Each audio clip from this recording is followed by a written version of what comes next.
Hablar de la figura del mariscal Francisco Solano López es quizás hablar de la figura más polémica y por ende la que más emociones despierta en la historiografía paraguaya, pues en su persona, en su figura, convergen dos adjetivos, la de héroe y la de villano, cuyo origen se enmarca dentro del contexto de la Guerra Guazú, precisamente a partir del cuarto año de guerra.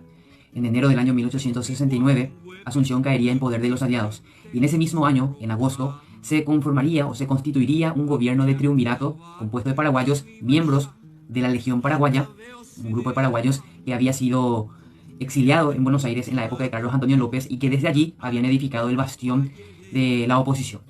Y cuando explota la guerra, no ven mejor oportunidad para poder derrocar al gobierno de Solano López. Y se encuadran y marchan dentro de las filas aliadas peleando contra su patria. 2 días después de haberse conformado este gobierno, cuando el mariscal López aún vivía y por ende la guerra continuaba, a través de una ley se promulgaría la desnaturalización como paraguayo de Francisco Solano López. Y también a través de esa misma ley se decretaría o se declararía al mariscal López como el traidor, el enemigo y el destructor del Paraguay. Posteriormente, en la posguerra, esta ley seguiría vigente, surtiría efectos en la sociedad paraguaya, pues hablar de Francisco Solano López estaba rotundamente prohibido. Sin embargo, con el correr del tiempo, y ya a finales del siglo XIX, esto empezaría a cambiar con la llegada de su hijo, Enrique Solano López, quien había sobrevivido con Madame Lynch a la Guerra Guazú y se había embarcado a Europa. Llegaría al Paraguay en el año 1894. 2 años después sería nombrado como director de escuelas. Es a partir de allí, y con este cargo, que Enrique Solano López iniciaría la primera campaña de reivindicación de la imagen de su padre, colocando la biografía y la imagen del mismo en los cuadernos de los alumnos.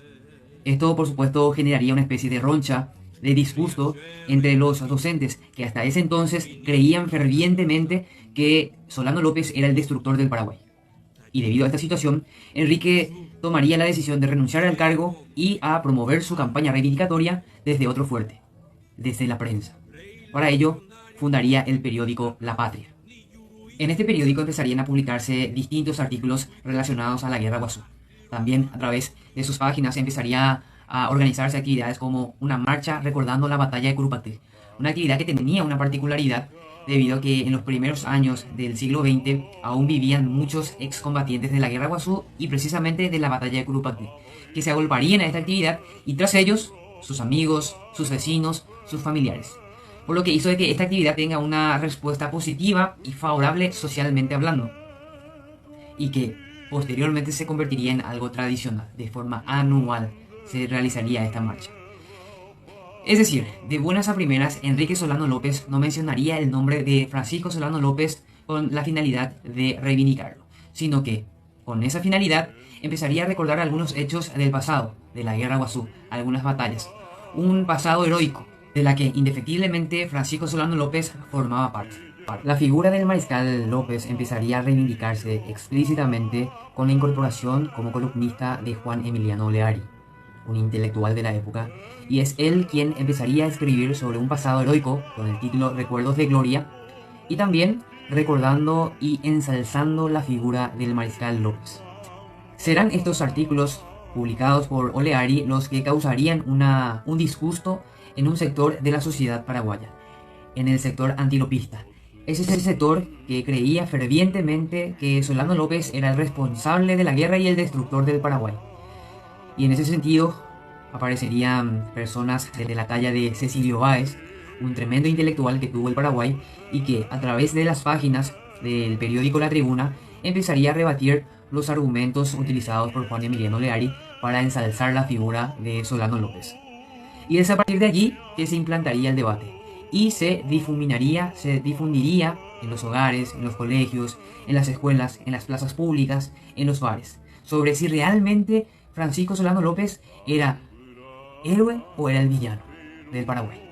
Por supuesto, esta pugna, esta controversia o este intento reivindicatorio tendría un trasfondo más profundo porque iría más allá de lo que uno puede explicar en un vídeo corto, porque estamos hablando de una sociedad que quedó dividida en dos, en lopistas y en antilopistas. Por ejemplo, esa sociedad que abrazó la corriente lopista nacionalista, dentro de este grupo surgirían o estarían gente de la talla de Emiliano R. Fernández, Félix Fernández, José Asunción Flores, quienes escribirían canciones en homenaje a Solano López. Emiliano R. Fernández, por ejemplo, en ese contexto escribiría la canción 1 de marzo. Félix Fernández escribiría la canción Cerro Corá. Y José Asunción Flores, que ya en ese entonces se encontraba exiliado, pretendería escribir una guarania en homenaje al Mariscal López. Y también esta sociedad lopista empezaría a utilizar un discurso de que todo lo que abrazamos, esta corriente, corresponde a ese paraguayo puro de pura cepa, a ese paraguayo de pura cepa, a lo autóctono, a lo auténticamente paraguayo. Y también utilizaban también al guaraní como herramienta para atraer a las masas, atraer adeptos. Y por supuesto, lo que respondía o lo que constituía la figura del legionarismo o del antilopismo constituía esa extranjerización paraguaya. Este debate se extendería hasta que aparecería un nuevo escenario, la Guerra del Chaco, que sería el terreno propicio para implantar una semilla y que puedan brotar de ella adeptos. Y así ocurriría al final de este conflicto, pues en el año 1936, en febrero, sucedería un golpe de Estado en el que asumiría como presidente de la República de facto el coronel y héroe de guerra del Chaco, Rafael Franco. 13 días después de asumido ese gobierno, a través de un decreto se declararía al Mariscal López como héroe nacional del Paraguay sin ejemplar. Y a partir de allí, esa política reivindicatoria de la figura del Mariscal López sería más fácil, pues a partir de los respectivos gobiernos se impulsaría esa reivindicación. Por ejemplo, en el año 1941, la Avenida Colombia pasaría a ser denominada Avenida Mariscal López, que hoy es una de las avenidas más importantes de Asunción y del Paraguay. También en el año 1944, el julio, fecha en que se recuerda el natalicio del Mariscal López, se declararía, el gobierno de Higinio Morínigo declararía a las canciones Cerro León, motivo popular, Cerro Corá y a India como canciones nacionales del Paraguay. Posteriormente llegaría el gobierno de Stroessner, que en 35 años fortalecería esta corriente nacionalista en la historia oficial, en la política misma, etc. Llegando incluso a exiliar a aquel historiador que osare en criticar las conductas del Mariscal López. Ahora, cabe preguntarse quién era miembro del gabinete de este gobierno. Juan Emiliano Leal, aquel columnista del diario La Patria, quien empezaría a reivindicar explícitamente y directamente la figura del Mariscal López, volviéndolo hasta la actualidad omnipresente. En calles, en nombres, en estatuas, en monumentos, etc. No obstante, este debate de si Solano López es héroe o es el villano del Paraguay, posturas que evidentemente son antagónicas, que no convergen y que se contraponen, siguen tan latentes. ¿Y vos? ¿Sos lopista o antilopista?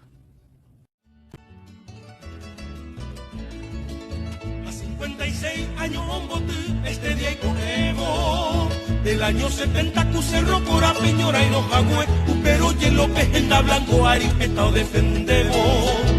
Y espada y pope y bandera golpe al galope o ser, o cumplir ley, vencer o morir, tu pire non de